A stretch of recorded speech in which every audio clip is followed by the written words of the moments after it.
کبھی سوچا ہے کہ ہماری جو سب سے بڑی طاقتیں ہیں جیسے کہ محبت اور ایمبیشن یعنی کچھ کر گزرنے کا جذبہ، آخر وہی ہمارے سب سے بڑے خوف کیوں بن جاتے ہیں؟ یہ انسانی فطرت کی ایک بہت ہی عجیب پہیلی ہے۔ تو آئیے آج اس گتھی کو سلجھانے کی کوشش کرتے ہیں اور سمجھتے ہیں کہ ہم اپنی اس اندرونی آگ کو پنجرے میں قید کیوں کرنا چاہتے ہیں۔ چلیں اس بات کی شروعات جنوبی ایشیائی ثقافت سے جڑے ایک بہت ہی بنیادی لیکن الجھا دینے والے سوال سے کرتے ہیں۔ یہ سوال ہمارے معاشروں کے اندر موجود ایک بہت ہی عجیب تضاد کو سامنے لاتا ہے۔ آپ دیکھیں کہ ایک طرف تو تشدد، دھمکیاں، ان سب کو اکثر نظر انداز کر دیا جاتا ہے، لیکن دوسری طرف اگر دو لوگ اپنی رضامندی سے محبت کر بیٹھیں تو انہیں مجرم سمجھا جانے لگتا ہے۔ آخر ایسا کیوں ہے؟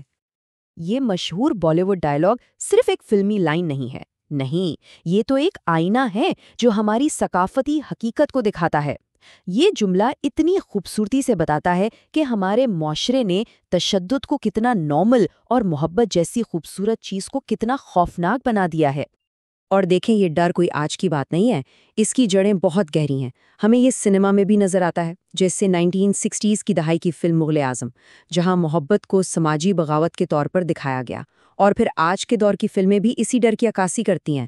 مطلب یہ کشمکش کل بھی تھی اور آج بھی زندہ ہے۔ لیکن محبت وہ واحد جذبہ نہیں ہے جس سے معاشرہ ڈرتا ہے۔ ایک اور انسانی جذبہ ہے جسے معاشرہ بالکل اسی طرح قابو میں رکھنے کی کوشش کرتا ہے۔ آئیے دیکھتے ہیں کہ یہ پیٹرن اس پر کیسے لاگو ہوتا ہے۔ اپنی اصل میں محبت اور عزائم دونوں ہی خام بے قابو توانائیاں ہیں۔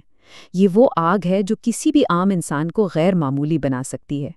ایک طرف محبت ہے، ایک خالص فطری جذبہ، اور دوسری طرف ایمبیشن ہے، کچھ بڑا کرنے کی، کامیابی حاصل کرنے کی شدید خواہش۔ اور دلچسپ بات یہ ہے کہ صدیوں پہلے مشہور فلسفی فرانسس بیکن نے عزائم کو ایک دو دھاری تلوار کہا تھا، اور یہ تصور محبت پر بھی بالکل فٹ بیٹھتا ہے۔ مطلب اگر ان جذبات کو صحیح سمت مل جائے تو یہ ترقی اور کامیابی کا باعث بنتے ہیں، لیکن اگر یہ بے قابو ہو جائیں تو تباہی پھیلا سکتے ہیں۔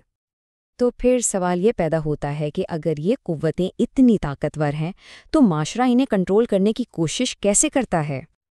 یہ ٹیبل بنیادی خیال کو بہت اچھی طرح سے واضح کرتا ہے۔ معاشرہ کیا کرتا ہے؟ وہ استحکام یعنی سٹیبلٹی کی خاطر ان جنگلی بے لگام احساسات کو قابو کرنے کے لیے پنجرے بناتا ہے، یا یوں کہہ لیں کہ ادارے بناتا ہے۔ محبت کے لیے شادی کا ادارہ، اور عزائم کے لیے ایک منظم حکومت۔ تو اہم نقطہ یہ ہے کہ قدامت پسند سوچ اکثر جذبے کی آزادی پر ادارے کی حفاظت کو زیادہ اہمیت دیتی ہے۔ اصل مسئلہ محبت کے جذبے سے نہیں، بلکہ اس کے آزاد اور بے لگام ہونے سے ہے، جسے کنٹرول کرنے کی کوشش کی جاتی ہے۔ لیکن پھر کیا ہوتا ہے جب ان طاقتور قوتوں کو غلط طریقے سے سنبھالا جاتا ہے یا انہیں دبایا جاتا ہے؟ تو پھر گھر، وہ جگہ جہاں محبت کو پروان چڑھنا چاہیے، وہیں وہ خوف میں بدل جاتی ہے۔ جب شادیاں خواہش کے بجائے صرف ایک فرض بن جائیں، جب آپس کی عزت ختم ہو جائے، تو وہاں سچی محبت کیسے زندہ رہ سکتی ہے؟ بالکل اسی طرح بیکن ہمیں خبردار کرتے ہیں کہ جب عزائم بے لگام ہو جائیں تو وہ عظمت کی طرف نہیں بلکہ تباہی اور تنہائی کی طرف لے جاتے ہیں۔ وہ خود غرضی اور انا میں بدل جاتے ہیں۔ تو پھر ان طاقتور جذبات کو دبانے کے بجائے انہیں صحیح سمت کیسے دی جائے؟ آئیے دیکھتے ہیں کہ اس کا راستہ کیا ہے۔ یہاں ایک بہت خوبصورت بات کہی گئی ہے۔ محبت کو ایک دن کا تہوار یا کوئی بڑا ایونٹ سمجھنا چھوڑ دیں۔ اسے ایک زندہ پودے کی طرح دیکھیں جسے روزانہ پانی کی دیکھ بھال کی ضرورت ہوتی ہے۔ اس کی بنیاد مہنگے تحفے نہیں بلکہ روزمرہ کے چھوٹے چھوٹے لمحات ہیں، جیسے ایک دوسرے کی عزت کرنا اور دل کی بات کہہ دینے کا حوصلہ رکھنا۔ بیکن کا یہ استعارہ بھی کتنا طاقتور ہے۔ وہ کہتے ہیں کہ عزائم ایک جنگلی گھوڑے کی طرح ہیں، اسے دبانے کی نہیں بلکہ ایک مضبوط ہاتھ سے رہنمائی کرنے کی ضرورت ہے، اسے ایک واضح سمت دینے کی ضرورت ہے، ورنہ سوار گر جائے گا۔ تو ایک سمجھدار رہنما عزائم کو دباتا نہیں ہے، بلکہ وہ اس کی توانائی کو اچھائی کے لیے استعمال کرنے کے لیے ایک ڈھانچہ اور مقصد فراہم کرتا ہے۔ وہ اسے مصروف رکھتا ہے، اسے ذمہ داری سکھاتا ہے، اور اس کی سوچ کو میں سے ہم کی طرف لے جاتا ہے۔ آخر میں بات گھوم پھر کر ایک ذاتی انتخاب پر آ جاتی ہے۔ خوف کی اس ثقافت کو بدلنے کا آغاز معاشرے سے نہیں بلکہ ہم سے ہوتا ہے۔